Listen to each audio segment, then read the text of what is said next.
স্বাগত আপনাদের সোশ্যাল বাংলায়। এই মুহূর্তে আমি আপনাদের সাথে রয়েছি পূজা, আর এই মুহূর্তে আমাদের সাথে উপস্থিত রয়েছেন রাজ্য সিআইটিউর যিনি রয়েছেন রাজ্য প্রেসিডেন্ট, উনি মানিক দে মহোদয়। ওনার সাথে আমরা কথা বলে নেব। এবং আজকে আমরা জানি যে সিপিআইএমের সংগঠন সিআইটিউর রাজ্যব্যাপী ডাকা যে 24 ঘন্টার বন্ধ, সেই 24 ঘন্টা বন্ধের কি কারণ রয়েছে আমরা শুনে নেব। স্যার, প্রথমেই স্বাগত আপনাকে সোশ্যাল বাংলায়। আজকের সিপিআইএমের অর্থাৎ আপনাদের সিআইটিউর যে সংগঠন, সিপিআইএমের একটি সংগঠন, ইন্ডিপেন্ডেন্ট অর্গানাইজেশন। আচ্ছা, সিআইটিউ সংগঠনের যে আজকের হঠাৎই 24 ঘন্টার একটি বন্ধ রাজ্যব্যাপী, সেই বন্ধের পিছনে কি কারণ রয়েছে? বন্ধের কারণ তো আমরা অনেক আগেই ব্যাখ্যা করেছি। বিজেপি নেতৃত্বাধীন সরকার কোনো কথা শুনতে চায় না এবং জনজীবনে মারাত্মক ধরনের সমস্যা তৈরি করেছেন। তারা প্রতিশ্রুতি কার্যকরী করেনি, দেশের সমস্ত শিল্প প্রতিষ্ঠানগুলো বিক্রি করে দিচ্ছেন। এগুলি জনগণের অর্থে নির্মিত। নির্বাচন আগে কিন্তু তারা এগুলো বিক্রি করবে বলবেননি, কিন্তু এখন তারা এগুলো বিক্রি করে দিচ্ছেন। এগুলি সমস্ত অত্যাবশ্যকীয় ক্ষেত্র, যেমন এয়ার ইন্ডিয়া, রেল পরিষেবা, তারপর জলবন্দর, পোর্ট অ্যান্ড ডক যেটাকে বলা হয়, তারপর এয়ারপোর্ট যেগুলো আছে, 6টা এয়ারপোর্ট অলরেডি দিয়ে দিয়েছেন, আরও 6টা বিক্রি করার জন্য সিদ্ধান্ত নিয়েছেন। তারপর অর্ডিন্যান্স কারখানা, যেগুলো অস্ত্র তৈরি কারখানা, 46টা বিক্রি করার জন্য সিদ্ধান্ত নিয়েছিলেন, ধর্মঘট ডাকার পর আপাতত স্থগিত করেছেন। কিন্তু তার অর্থ এই নয় যে তারা এটাগুলি বিক্রি করবে না, করে দেবে। এটা দেশের নিরাপত্তা যুক্ত এটার সঙ্গে। এবং এর সঙ্গে তারা যুক্ত করেছেন ওয়েল সেক্টরে। তারপর আইওসি শেয়ার বিক্রি করেছেন একটা অংশ। এখন ভারত পেট্রোলিয়াম যেটা লাভজনক, এটারও প্রায় বৃহদাংশ শেয়ার বিক্রি করে দেওয়ার সিদ্ধান্ত নিয়েছেন। এবং একের পর দেখা যাচ্ছে এসপিএল, হিন্দুস্তান পেট্রোলিয়াম, এটাও বিক্রি করে দিচ্ছেন। এই যে একের পর একটা ওয়েল সেক্টর বিক্রি করে দিচ্ছেন, তৈলীয় ক্ষেত্র, এটা কোনো অবস্থাতেই সমর্থন করা যায় না। দেশবাসী এটাকে মেনে নিতে পারছেন না। এখানে যারা কাজ করতেন, একটা বিরাট অংশ কর্মচ্যুতি হয়েছে। বাকি যারা কাজ করতেন তাদেরও কাজ চলে যাবে। কোথায় কাজ দেবেন? একটা বিশাল বেকারের দেশ তৈরি হয়েছে।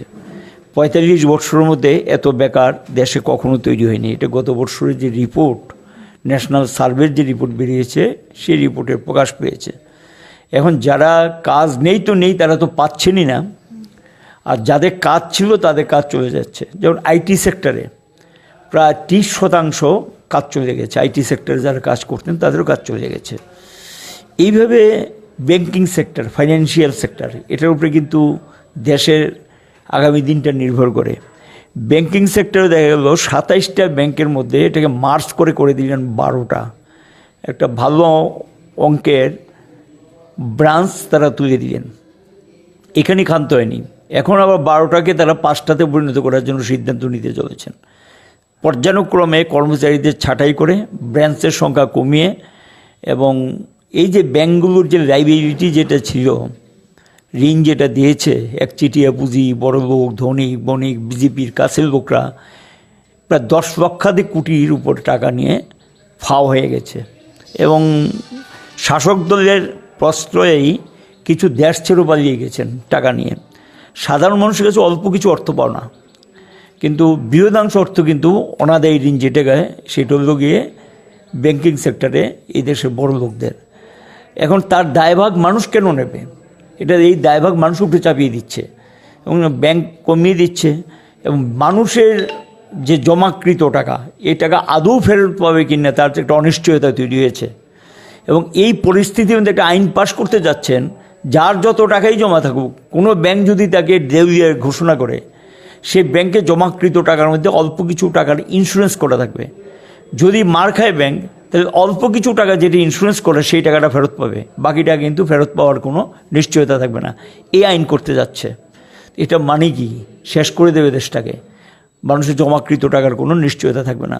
দ্বিতীয় যেটা ইন্স্যুরেন্স সেক্টর, এখান থেকে প্রচুর লাভ পায়। এলআইসি বিশ্বের মধ্যে অন্যতম সংগঠন এটা। এবং এলআইসি, জেনারেল ইন্স্যুরেন্স সব 42 কোটি গ্রাহক। আমার মনে হয় পৃথিবীর বহু দেশে জনসংখ্যা তো নেই, এবং অনেক দেশের জনসংখ্যা 7 কোটি, 4 কোটি, 3 কোটি। 42 কোটি ইন্স্যুরেন্স আছে। তাই 42 কোটি লোকের স্বার্থ এটার সঙ্গে যুক্ত। এই লাভজনক সংস্থাটাকে মধ্যে বিক্রি করে দিচ্ছে।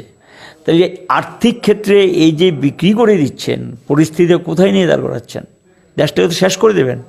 যে এই যে আজকের স্ট্রাইকটা বা ধর্মঘটটা, এটা হলো দেশ রক্ষার সংগ্রাম।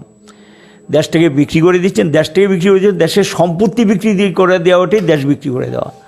এই সম্পত্তিগুলো তো কোনো একটা রাজনৈতিক দলের না, এটা দেশের জনগণের অর্থে এইটা তৈরি হয়েছে। সরকার তৈরি করে সম্পদ রক্ষা করার জন্য, সম্পদ বিক্রি করার জন্য না।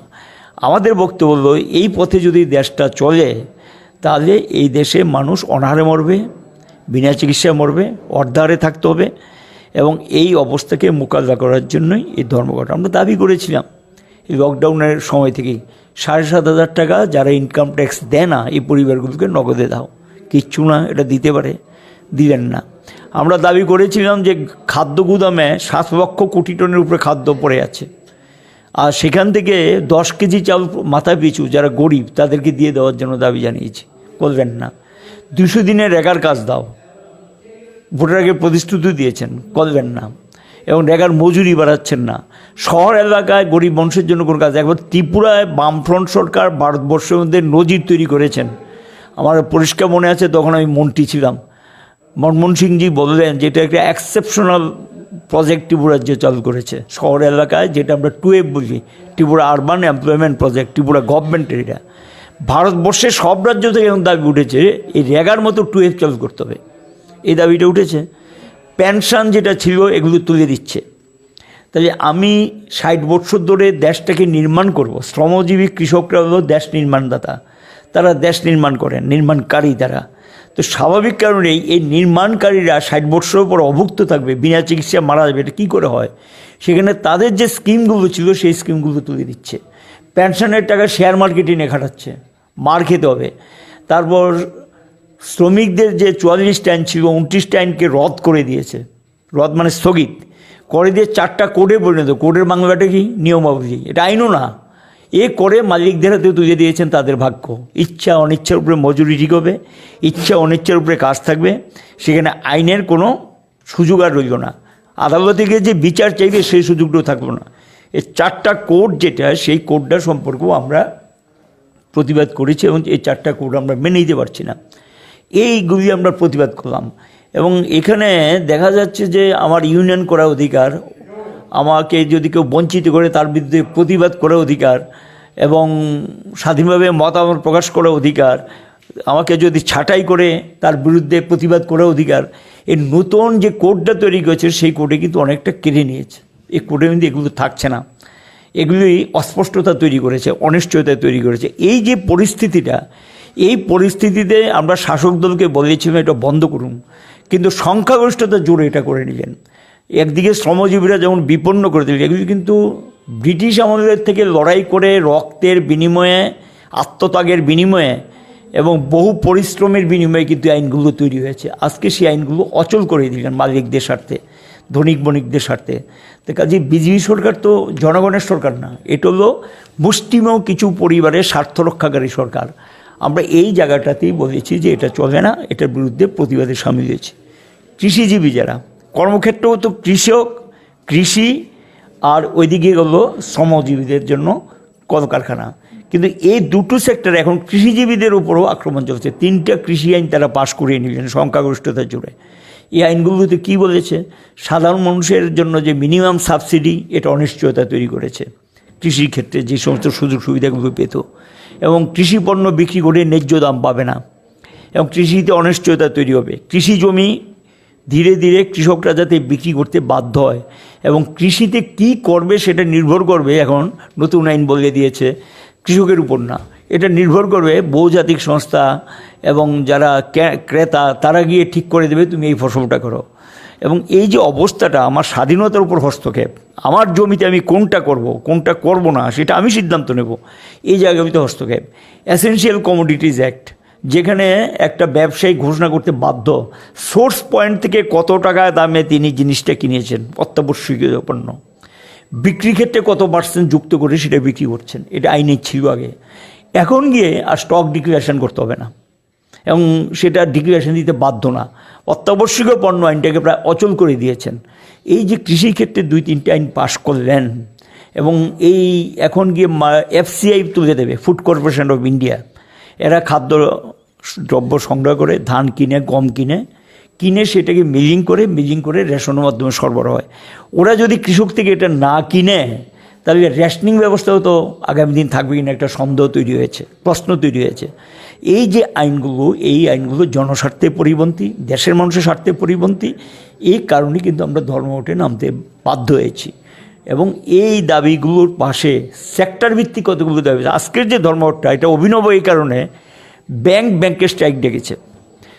সেন্ট্রাল পাবলিক সেক্টরের আন্ডারটেকিংগুলো, ওয়েল সেক্টর থেকে শুরু করে স্টিল, কোল, কয়লা, এরা আলাদা যার ধর্মঘট ডেকে দিয়েছে সেম ডিট। আর 10টা ট্রেড ইউনিয়ন দেশব্যাপী সমস্ত ইন্ডাস্ট্রিয়াল সেক্টরে স্ট্রাইক ডেকে দিয়েছে, সাধারণ ধর্মঘট। এদিকে কৃষকরা ডেকেছে গ্রামীণ ভারত ধর্মঘট। আগামীকাল তারা দিল্লি অভিযান করবে। এই সরকার কতটুকু ভীত সন্ত্রস্ত, গত পরশুদিন থেকেই হরিয়ানা, পাঞ্জাবে কৃষক নেতাদের গ্রেপ্তার শুরু করেছে। কালকের যে আন্দোলনটা হবে দিল্লিতে, সেখানে শ্রমিকরা অংশ নেবে। আজকে শ্রমিকের আন্দোলনে কৃষক অংশ নিয়েছে। তো দেশটা চালাচ্ছে কারা? দেশের মানুষের খাদ্যের যোগান থেকে শুরু করে যে ইমারত আমরা ব্যবহার করছি, যা পাচ্ছি, এটা কে তৈরি করছে? শ্রমিক এবং কৃষক। আজকে তাদেরই জীবিকা আক্রান্ত। কাজে এটা এই কারণে এরা যদি বিপন্ন হয়, দেশ বিপন্ন হবে, বৃহদাংশ অংশ বিপন্ন হবে। সংখ্যার দিক থেকে তার 80% উপরে। তাই মুষ্টিমেয় 5 জন ধনিক বণিকের স্বার্থে এই যে বিজেপি সরকারের নীতিটা, এটা মানুষের সর্বনাশ করে দেবে, দেউলিয়া করে দেবে, মানুষকে রাস্তায় নামাবে এবং বেকার যুবকদের একটা অনিশ্চিত ভবিষ্যৎ তৈরি করবে। কোনো কর্মসংস্থানের সুযোগ নেই। শুধু তাই না, সেন্ট্রাল গভর্নমেন্ট, স্টেট গভর্নমেন্টের ক্ষেত্রে সার্কুলার করে দিয়েছেন যে খালি পদ বাতিল করো, নতুন পদ তৈরি করা হবে না। 50 বছরের পর বাধ্যতামূলক পেনশনে পাঠানোর সিদ্ধান্ত নিয়েছেন। বাধ্যতামূলক 50 বছর পর তারা পেনশনে পাঠিয়ে দেন, এই সিদ্ধান্ত নিয়েছেন। এই যে ডিসিশনটা, এই ডিসিশন তো মেনে নেওয়া যায় না। এরা বাধ্যতামূলক পেনশন এবং বাধ্যতামূলক যে পেনশনের কথা বলেছে, এই পেনশনের কোনো দরকার নেই। এবং সেখানে বাধ্যতামূলক পেনশনের কথা তারা যেটা করছেন, এটা তো কোনো অবস্থাতেই মেনে নেওয়া যায় না। এবং এই বাধ্যতামূলক পেনশনের নামে, অর্থাৎ 50-এর পর যাদের এজ, তাদের মধ্যে যারা কাজ করেন, এদের এখন তার বডি ফিট আছে কিনা সার্টিফিকেট দিতে হবে, তার এফিসিয়েন্সি সার্টিফিকেট দিতে হবে, দক্ষতার। এটা কেমন কথা? অর্থটা কি? 50-এর পর একটা অংশকে মানে তার কর্মক্ষেত্র থেকে সরিয়ে দেবে, কাজের থেকে একটা অংশকে সরিয়ে দেওয়ার জন্য চেষ্টা করছে বা উদ্যোগ নিয়েছে। এই যে এই কাজটাকে আমরা সমর্থন করতে পারছি এবং এটার প্রতিবাদ আমরা করেছি এবং এই প্রতিবাদ আমরা করেছি এবং এই প্রতিবাদের থেকেই এরা আজকে তারা বলছে যে এটা তারা করবেই, তারা কার্যকরী করবে। দিনে দাঁড়িয়ে নিশ্চয়ই আমরা আজকে জানি একটি বন্ধ রয়েছে, 24 ঘন্টার বন্ধ, এবং আজ সকালেই আপনাদের সাথে আমরা সাক্ষাৎকারে এসেছি এবং আজকে জানতে চাইবো এই মুহূর্তে দাঁড়িয়ে কি পরিস্থিতি রয়েছে এবং কতটুকু সাফল্যমণ্ডিত হবে আজকের বন্ধ বলে আপনি আশাবাদী? এখন পর্যন্ত যা খবর আমাদের কাছে, ধর্মঘট প্রায় সর্বাত্মক। থাকো, গেট আটকে দাও, একজন যে গেটটা আটকে দাও। এবং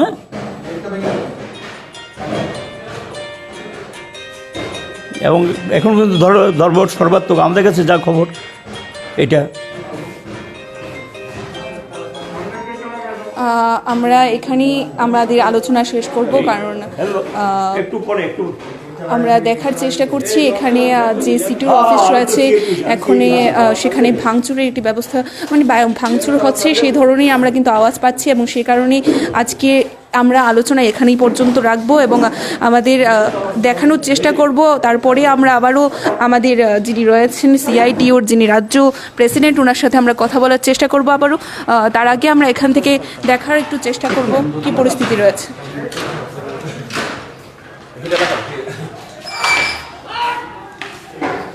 আমরা কিন্তু সরাসরি আপনাদের দেখানোর চেষ্টা করছি যে সিটি অফিসের সামনে একদম আমরা রয়েছি, সেখানে কি ধরনের পরিস্থিতি রয়েছে, ভাঙচুরের ব্যবস্থাপনা রয়েছে, সমস্তটা কিন্তু আমরা আপনাদের সামনে সরাসরি দেখানোর চেষ্টা করছি। এই মুহূর্তে কি পরিস্থিতি রয়েছে সিআইটিইউ অফিসের সামনে, তা কিন্তু আমরা আপনাদের দেখানোর চেষ্টা করছি।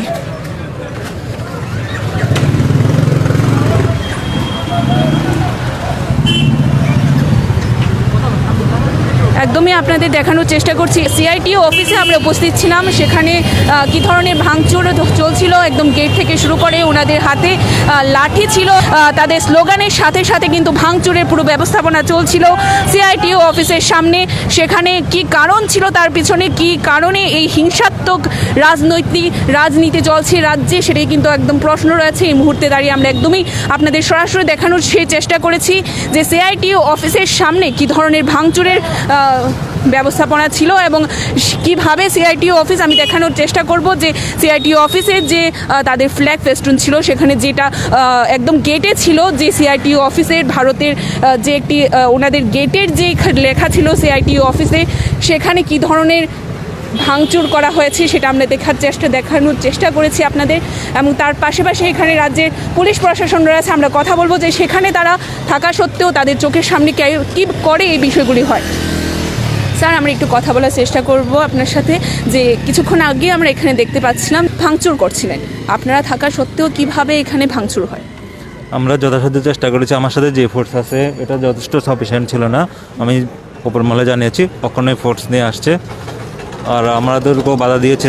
আমরা কিন্তু একদমই দেখতে পাচ্ছি এই মুহূর্তে আমরা একদম সিআইটিও অফিসে ছিলাম, সেখানে রাজ্য সভাপতি যিনি ছিলেন মানিকদের সাথে আমরা কথা বলছিলাম এবং সেখানে কথা না বলতেই কিন্তু সেখানে হঠাৎই ভাঙচুরের আওয়াজ এবং তারপরেই কিন্তু আমরা দেখতে পাই যে সেখানে হঠাৎই সিআইটিও অফিসের গেটে যে ওনাদের সিআইটিও অফিসের যে নাম লেখা ছিল সেই যেটা ছিল ওনাদের গেট, সেই গেট কিন্তু একদমই সরাসরি ভেঙে দেওয়ার চেষ্টা করা হয়েছে এবং সেই ভেঙে দেওয়ার যে চেষ্টা করা হয়েছে কারা ছিলেন ওনারা সেটাও কিন্তু আমরা সরাসরি আপনাদের দেখানোর চেষ্টা করেছি। আমরা লাইভে ছিলাম, আমাদের লাইভ অনুষ্ঠানে আপনাদের কিন্তু দেখানোর চেষ্টা করেছি কিভাবে তাদের প্রয়াস ছিল এই ভাঙচুরে।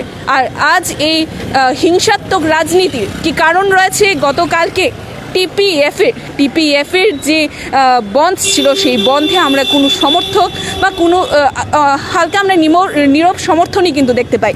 আর আজকের দিনে দাঁড়িয়ে আমরা এখানে এই ধরনের ভাঙচুর কিসের ইঙ্গিত দিচ্ছে বা সেটা আমরা সকাল থেকে এবং গতকাল থেকে কিন্তু দেখতে পেয়েছি। এবং আরও একটি বিষয় আপনাদের বলার চেষ্টা করব, এখানে আরক্ষা বাহিনীর কর্মীরা ছিলেন, তারপরেও কোনো ধরনের ভূমিকা ছিল না তাদের। রাজ্যের পুলিশ প্রশাসন কি তাহলে সেখানে ধৃতরাষ্ট্রের ভূমিকা পালন করছে, অর্থাৎ অন্ধ ধৃতরাষ্ট্র?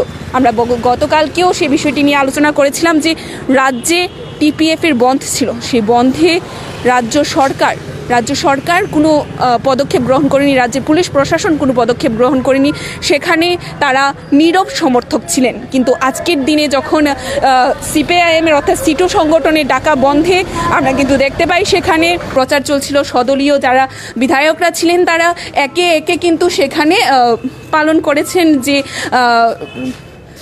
মিছিল ছিল যে আজকের বন্ধ মানা হবে না সেই মিছিল। এবং তার সাথে সাথে আমরা এখন আপনাদের দেখানোর চেষ্টা করছি যে আমরা সিআইটিইউ যে সংগঠনের অফিস রয়েছে সেই অফিসে আবারও প্রবেশ করছি, যিনি রয়েছেন রাজ্য প্রেসিডেন্ট মানিক দে মহোদয়, ওনার সাথে আবারও আমরা কথা বলার চেষ্টা করব। এবং এখনকার যে একটি পরিস্থিতি ছিল যে এখানে ভাঙচুর, আমাদের চোখের সামনে সিপিআইএমের যে ফ্ল্যাগ রয়েছে সেটি মাটিতে ভূলুণ্ঠিত অবস্থায় রয়েছে এই মুহূর্তে, বিষয়টা নিয়ে আমরা অবশ্যই কথা বলার চেষ্টা করব। এবং আরও একটি বিষয় নিশ্চয়ই আপনারা দেখতে পেয়েছেন তখন যে আমরা কিন্তু সরাসরি তাদের সাথে কথা বলতে যাওয়ার চেষ্টা করছিলাম, আমরা একদম লাইভ অনুষ্ঠানে ছিলাম এবং সেখানে কিন্তু আমাদের সোশ্যাল বাংলার ক্যামেরা দেখে কিন্তু রীতিমতো তারা পালিয়ে যায় সেখান থেকে। এবার সেটাই কিন্তু আপনারা সরাসরি দেখতে পেয়েছেন। আবারও আমরা কথা বলে নেব যে রয়েছে সিআইটিইউর রাজ্য সভাপতি ওনার সাথে এবং আজকের এখনকার যে বিষয়টি রয়েছে সেই বিষয়টিতে উনি কি বলতে চান, ওনার কি বক্তব্য রয়েছে আমরা শুনে নেব।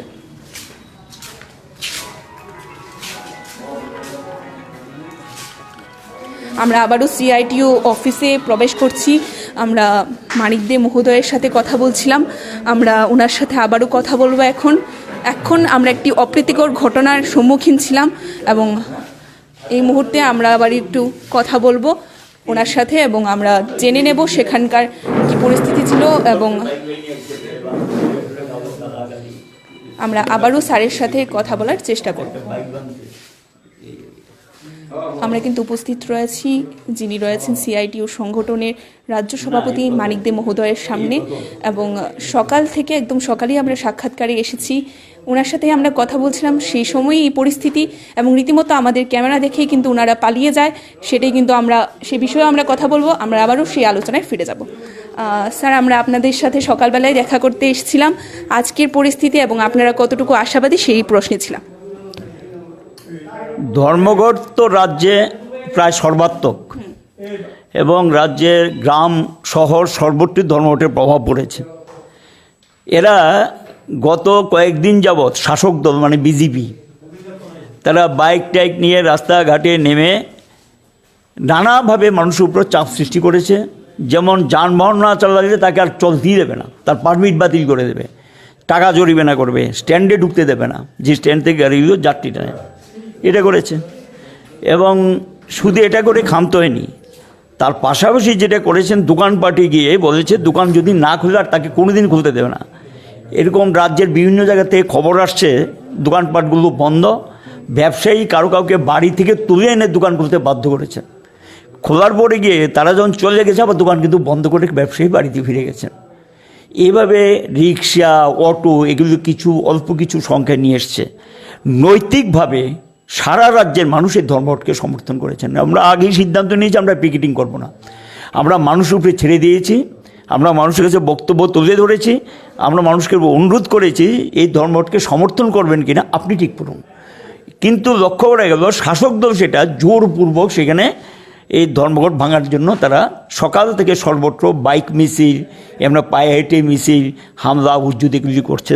একটু আগে 10 মিনিট হয়নি আমরা সিআইট অফিসে বসে আছি, হঠাৎ করে এসে বাইক বাহিনী এসে তারা আসলেন এবং অল্প কিছু বাইকে ছিল আর কিছু বাইক ছাড়াও ছিল, এসে আমাদের অফিসের সামনেটা ভাঙচুর করলেন এবং ঢিলপাট করে চললেন, অকথ্য ভাষায় গালাগালি করলেন। এটা কিসের গণতন্ত্র?